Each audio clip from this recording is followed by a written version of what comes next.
So that there is investigative journalist Ross Coulthart talking to Chris Cuomo about a new report by The Intercept on UFO whistleblower David Grusch. Grusch's claims on NewsNation that the U.S. government has secretly been in possession of non-human spacecraft has sparked international attention.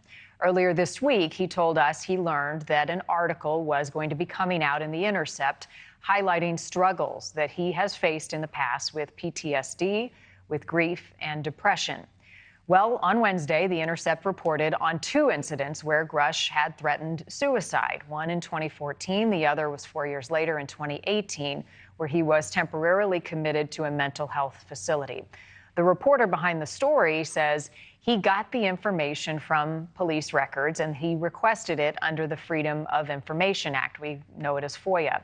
Reporter Ken Klippenstein did an audio Twitter Spaces last night, and he talks about why he started looking into Grusch and his medical history, and he says he never believed the UFO stuff, his words. Here's more on what he said. Multiple people told me to just look at any run-ins with law enforcement that he had in the past. And it was vague. I mean, I guess if you want to say that it was planted because I was talking to people and getting the rough impression of what he was like, I guess that's true. But I would have liked it if somebody had specifics that would have made my life easier, but that's not how it played out. Joining me now, attorney and legal analyst Rachel Fiset. Thank you for being with us. To go after someone's medical past, unsavory, wrong, hurtful, you wonder the motives. But in this case, legally speaking, did this reporter break any laws here? He did not. And unfortunately for whistleblowers, because of what they are saying is in the public interest, they often have their credibility attacked. And this Grusch has been incredibly public. His hearings have been public, and what he's saying has been fairly controversial. So what has happened here is it has sparked so much interest that people are really digging into his past to determine all the likelihood or not that he is telling the truth. And so this reporter in his investigation stumbled upon mental health issues and prior run-ins with the police. Right. So he did not break any laws, but he was told where to look, or at least to be looking. So did anyone who may have advised him, you should check this or you should check that, in any way walk the fine line between legal and illegal? It really does depend on what his source was. If his source was someone inside of a medical facility or the hospital, that's possibly walking the line in a way that is disclosing some sort of HIPAA information. If a provider is telling him where to look and for what kinds of records.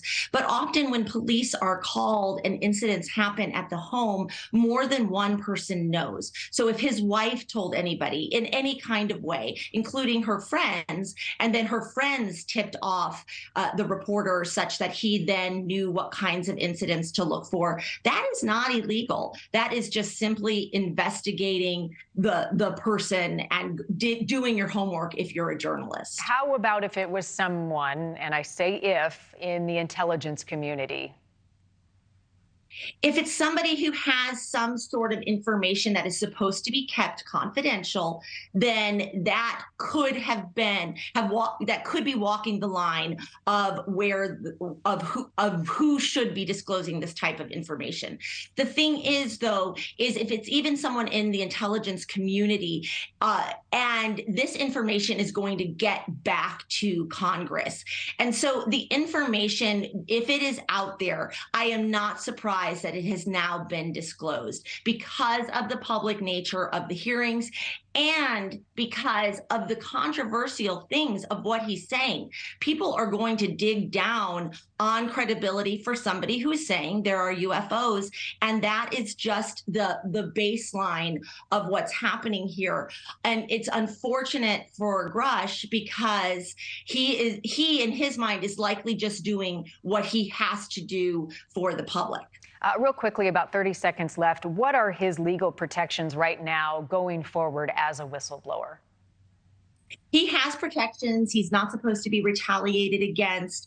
If there's confidence in his medical information, he should be protected with anything going forward. So the reporter should not be able to now go to the medical facility he was held in and get those records. Those records are confidential. It's simply that the sheriff was called and brought him there that are not confidential. All right. Well, we know this is far from the end of this. Rachel Fiset, as always, thank you for your legal perspective. Appreciate it. Thank you for watching. Go to newsnationnow.com to find NewsNation on your television provider. And don't forget to click the red subscribe button below to get more of NewsNation's fact-driven, unbiased coverage.